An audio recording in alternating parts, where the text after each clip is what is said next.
आज हम चर्चा करेंगे म्यूचुअल फंड के उस सेगमेंट के बारे में जो इन्वेस्टर के बीच काफ़ी पॉपुलर है, खासकर उन इन्वेस्टर्स के बीच जिनको मार्केट कंडीशंस का आइडिया नहीं है। उनको ये पता नहीं है कि मार्केट के किस कंडीशन में हमें लार्ज कैप में एंट्री लेनी चाहिए या स्मॉल कैप से एग्जिट करनी चाहिए, या कब हमें मिड कैप से लार्ज कैप में या मिड कैप से स्मॉल कैप में स्विच करना चाहिए, और किस कंडीशन में कितना प्रोपोर्शन लार्ज कैप या कितना प्रोपोर्शन हमें स्मॉल और मिड कैप में एलोकेट करना चाहिए। और उस फंड का नाम है फ्लेक्सी कैप फंड। जैसा कि इसके नाम से पता चलता है, सेबी के क्लासिफिकेशन के हिसाब से इस फंड्स को काफ़ी फ्लेक्सिबिलिटी दी गई है। मींस जो इस टाइप ऑफ इस सेगमेंट के फंड के जो फंड मैनेजर हैं उनको एक ही रेस्ट्रिक्शंस है, एक ही कंडीशंस हैं कि वो अपने पोर्टफोलियो का कम से कम 65% इक्विटी में इन्वेस्ट करना पड़ेगा। और वो जो इन्वेस्ट करेंगे across the sector, across the market capitalisation, depending upon market condition के हिसाब से वो स्विच कर सकते हैं, इन्वेस्ट कर सकते हैं, कोई भी पोर्टफोलियो मेंटेन कर सकते हैं। केवल एक ही कंडीशंस है कि 65% वो इक्विटी में इन्वेस्टेड रहें। टैक्समैन के नए वीडियो में आपका एक बार फिर से स्वागत है। यदि आपके नॉलेज बेस में इस वीडियो से कोई वैल्यू एडिशन होता है, इसको लाइक करें, अपने फ्रेंड्स के साथ शेयर करें, कमेंट करके बताएं। यदि कुछ क्वेरीज हो या अच्छा लगा हो उसके बारे में भी चर्चा करें। और यदि आप इस चैनल पर पहली बार विजिट कर रहे हैं तो इसको सब्सक्राइब भी करें, और सब्सक्राइब बटन के बगल में जो बेल आइकॉन है उसके ऑल पर क्लिक करें ताकि हमारे सभी नए वीडियो की नोटिफिकेशन आपको लगातार मिलती रहे। और चूंकि आप नए सब्सक्राइबर हैं तो कमेंट बॉक्स में न्यू सब्सक्राइबर लिखें ताकि हमें ये मालूम हो सके कि आप हमारे नए सब्सक्राइबर हैं। मेरा नाम डीएम झा है। जैसा कि आप थंबनेल पर देख पा रहे होंगे, 6 स्टार्स फ्लेक्सी कैप फंड्स, और ये 6 फ्लेक्सी कैप के स्टार फंड्स को शॉर्टलिस्ट करने के लिए हमने कुछ तरीका अपनाया है, कुछ मेथोडोलॉजी अपनाई है। इनमें हमने केवल उन फंड्स को ही कवर किया है जो 3 साल या उससे अधिक पुराने हैं, और ये शॉर्टलिस्ट करने के लिए हमने 4 पैरामीटर को यूज किया हुआ है। सबसे पहला रोलिंग रिटर्न, फिर 10 ईयर्स का सीएजीआर, फिर 5 ईयर्स का सीएजीआर, और फिर 3 ईयर्स के सीएजीआर। रोलिंग रिटर्न में हमने लास्ट 10 ईयर्स का 3 ईयर रोलिंग पीरियड के हिसाब से रोलिंग रिटर्न निकाला हुआ है। लेकिन 3 या 4 फंड ऐसे भी हैं जिनको लॉन्च हुए 3 साल से अधिक हुए हैं लेकिन वो 5 साल से कम के हैं। उसमें लास्ट 10 ईयर्स का नहीं, उन 4 फंड्स में हमने लास्ट 3 ईयर्स में 2 ईयर्स के रोलिंग पीरियड के हिसाब से, क्योंकि हालांकि जैसे मैंने कहा कि बाकी फंड्स का 10 ईयर्स के पीरियड में 3 ईयर्स का रोलिंग रिटर्न के बीच में रोलिंग रिटर्न निकाला हुआ है, लेकिन इन 4 फंड्स का जो अभी नए फंड्स हैं इनका रिटर्न मुझे लास्ट 3-4 ईयर्स का इंप्रेसिव लगा, तो इनको भी हमने इस स्टडी में इंक्लूड किया हुआ है।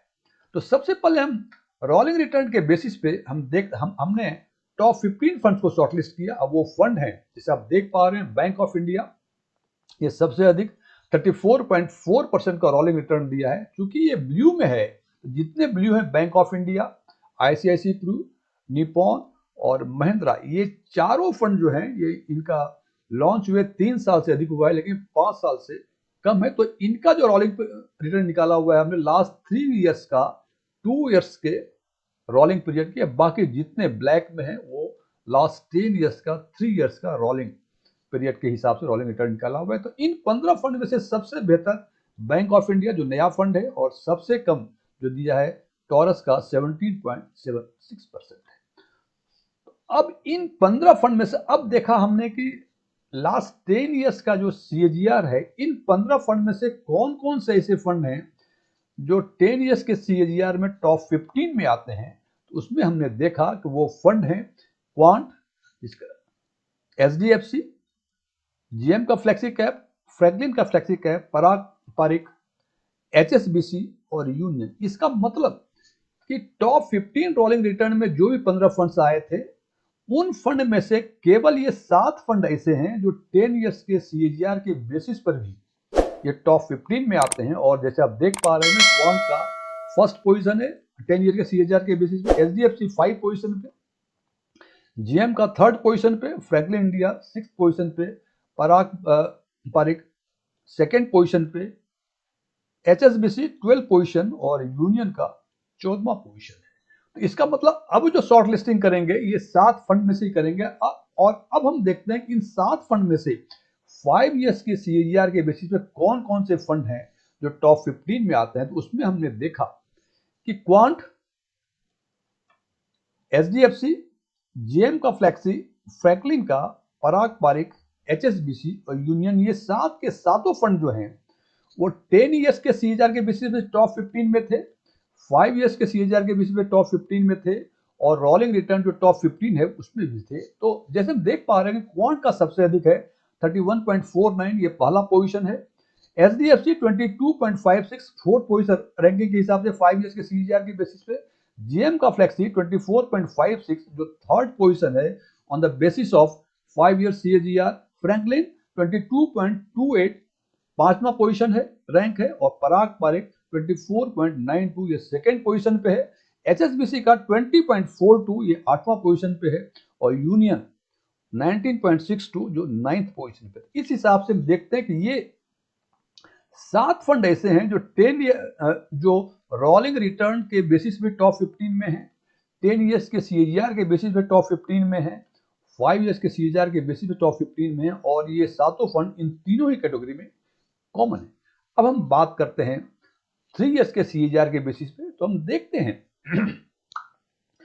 कि क्वांट, HDFC, जेएम, फ्रैंकलिन, पराग पारिक और HSBC। यहां हमने देखा कि यूनियन जो है, यूनियन बैंक का फ्लेक्सी कैप फंड, वो रोलिंग रिटर्न में भी थे 19.11, 10 ईयर्स के CAGR में भी थे जो 14 पोजीशन थे, 5 ईयर में 19 पोजीशन था, और 3 ईयर्स के CAGR के बेसिस पे टॉप 15 में अपनी जगह नहीं बना पाए। और इन्होंने जो जगह बनाया है वो क्वांट है, HDFC, जेएम का, फ्रैंकलिन इंडिया, पराग पारिक और HSBC।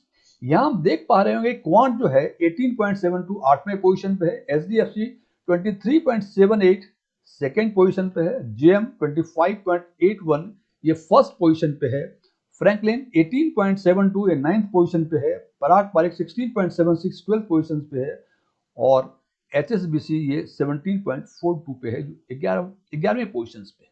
अब यदि इन 6 फंड को एक साथ कंसाइज फॉर्म में देखूं, तो हम देखते हैं वो 6 फंड हैं, क्वांट के फ्लेक्सी कैप, HDFC का फ्लेक्सी कैप, जेएम का फ्लेक्सी कैप, फ्रैंकलिन इंडिया, पराग पारिक और HSBC का फ्लेक्सी कैप। यदि मैं रोलिंग रिटर्न के बेसिस पे बातें करूं तो क्वांट का देखते हैं 32.39 है, और उसका नियरेस्ट राइवल जो है HDFC का फ्लेक्सी कैप फंड है। इन दोनों के बीच का डिफरेंस करीब 5% का डिफरेंस है जनाब।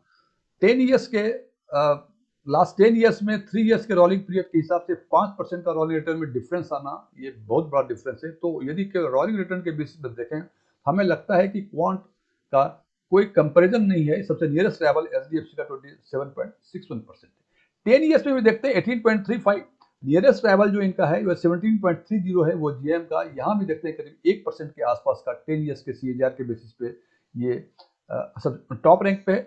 5 ईयर्स के बेसिस पे भी देखते हैं क्वांट जो है 31.49 फर्स्ट रैंक पे है, और इनका नियरेस्ट राइवल यहाँ भी जेएम का फ्लेक्सी कैप फंड है, जिनका कि आपस का डिफरेंस जो है करीब 7% का है। लेकिन 3 ईयर्स के CAGR के बेसिस पे हम देखते हैं कि क्वांट जो है 18.72 और जो नियरेस्ट 18.72 है, और सबसे अधिक जो है वो 25.81 है, और इनका नियरेस्ट राइवल जो है ये HDFC है, और क्वांट जो है काफी नीचे है। यहाँ देखते हैं कि जेएम का फर्स्ट रैंक है और क्वांट का 8th रैंक है, और यहाँ जो डिफरेंस जो है ये करीब 7% के आसपास का यहाँ है। फ्रेंड्स, हालांकि रोलिंग रिटर्न 10 ईयर्स 5 ईयर्स की बेसिस पर क्वांट निश्चित रूप से काफी बेहतर फंड दिख रहा है, लेकिन 3 ईयर्स के CAGR के बेसिस पे इनकी पोजीशन कुछ खराब हो गई है, और हो सकता है कि पिछले 6-7 महीने पहले जून जुलाई के आसपास जो इनका फ्रंट रनिंग का केस डिस्क्लोज हुआ था, जिसकी इंक्वायरी से भी अभी भी कर रहे हैं, उसका भी इनके रिटर्न पे काफी इंपैक्ट पड़ा है, और हो सकता है कि वो इंपैक्ट उसी कारण से हो। तो अब इन 6 फंड में से यदि हम इसको रैंक करना चाहें, तो यदि हम कंपैरिजन की बातें करें, 2 फंड्स जेएम का और क्वांट का, ये दोनों आपस में फाइट कर रहे हैं कि पहला रैंक पे किस पे आए, क्योंकि बाकी जो 5 फंड हैं, बाकी जो 4 फंड हैं, इन सब का कोई, फॉर एग्जांपल अब HDFC की बातें करें, ये 5th पोजीशन 10 साल में, 5 साल में 4 पोजीशन, हालांकि 3rd ईयर में 2nd पोजीशन लाया इन्होंने, बेहतर किया है। फ्रैंकलिन 10 ईयर्स में 6th पोजीशन, 5 ईयर्स में 5 और 3 ईयर्स में 9, काफी खराब। पारिक फ्लेक्सी कैप 10 ईयर्स में सेकंड, काफी बेहतर रिटर्न, 5 ईयर्स में काफी बेहतर सेकंड पोजीशन, लेकिन थर्ड ईयर में पिछले कुछ वर्षों से इनका परफॉर्मेंस काफी खराब है और 3 ईयर्स के CAGR के बेसिस पे ये 12वें रैंक पे है। और HSBC उसी हिसाब से, HSBC का 10 ईयर में ये 12वां रैंक था, 3 ईयर्स में 11वां रैंक है और 5 ईयर्स में 8वां रैंक है। सो यदि इन 6 फंड में से सबसे लास्ट रैंकिंग यदि करना होगा तो HSBC का करना पड़ेगा। लेकिन सबसे पहली बात है कि फर्स्ट रैंक किसको दिया जाना चाहिए, क्वांट और GM में। और मेरे विचार से, जो मेरा अपना ओपिनियन है, उस हिसाब से मैं जेम फ्लेक्सी कैप को पहला रैंक पर दूंगा, क्योंकि इनका यहाँ फिर से रिव्यू कर लें एक बार, 3 ईयर्स के बेसिस पर फर्स्ट रैंक और 10 ईयर्स और 5 ईयर्स के बेसिस पे थर्ड रैंक है। जबकि क्वांट का 10-5 में फर्स्ट रैंक है, लेकिन थर्ड ईयर में कुछ अधिक नीचे चला गया है, वो 8वें रैंक पे आ गया है। सो इस हिसाब से मैं जेम को फर्स्ट रैंक करता हूँ। हालांकि फ्रेंड्स एक चीज और बता दूं, मैं ये जो रैंकिंग है ये डिपेंड करता है कई सारे फैक्टर्स पे, अपने परसेप्शन पे, आपके फाइनेंशियल बैकग्राउंड पे, आपके फाइनेंशियल विजडम पे। हो सकता है जो रैंकिंग मैं कर रहा हूँ उससे आप सहमत ना हो, बिल्कुल सहमत ना हो, लेकिन ये मेरी रैंकिंग है। तो फर्स्ट रैंक पे मैं डालता हूँ जेएम को, सेकेंड रैंक पे डालता हूँ मैं क्वांट को, और थर्ड रैंक पे मैं डालता हूँ एचडीएफसी को। एचडीएफसी के यदि रिव्यू करें तो देखते हैं कि 10 ईयर्स और 5 ईयर्स में, 10 ईयर्स में इनका 5वां रैंक था, 5 ईयर्स में चौथा रैंक था, और थर्ड ईयर में इनका दूसरा रैंक था, इसलिए हमने इसको थर्ड में डाला है। और फोर्थ में हमने पराग पारिक को डाला है कि हालांकि 10 ईयर्स और 5 ईयर्स में काफ़ी बेहतरीन परफॉर्मेंस, लेकिन पिछले 1-2 सालों से इनका परफॉर्मेंस काफ़ी खराब है। और यदि कंपेयर करें इनका फर्स्ट रैंक से, ये करीब 9% के आसपास का डिफरेंस है। सो इसको हमने फोर्थ रैंक में डाला है। अब फ्रेंड्स, ये जो 6 फंड हैं, ये वो फंड हैं जो 10 साल से अधिक पुराने हैं, और इनका रोलिंग रिटर्न जो निकाला है हमने लास्ट 10 ईयर्स का, 3 ईयर्स के रोलिंग पीरियड के हिसाब से निकाला है। लेकिन जैसे मैंने पहले चर्चा की थी कि 4 फंड ऐसे भी हैं जो 3 साल से अधिक पुराने हैं, लेकिन 5 साल से कम पुराने हैं, लेकिन चूंकि उनके रोलिंग रिटर्न काफी बेहतर, उनके परफॉर्मेंस काफी बेहतर दिख रहे थे, इसलिए हमने उसको भी इसमें शामिल किया हुआ है। हालांकि उनका रोलिंग रिटर्न जो निकाला है हमने, जैसे ये 4 फंड हैं, Bank of India, ICICI, Nippon और महिंद्रा, ये मैं फिर रिपीट कर दूं, ये 3 साल से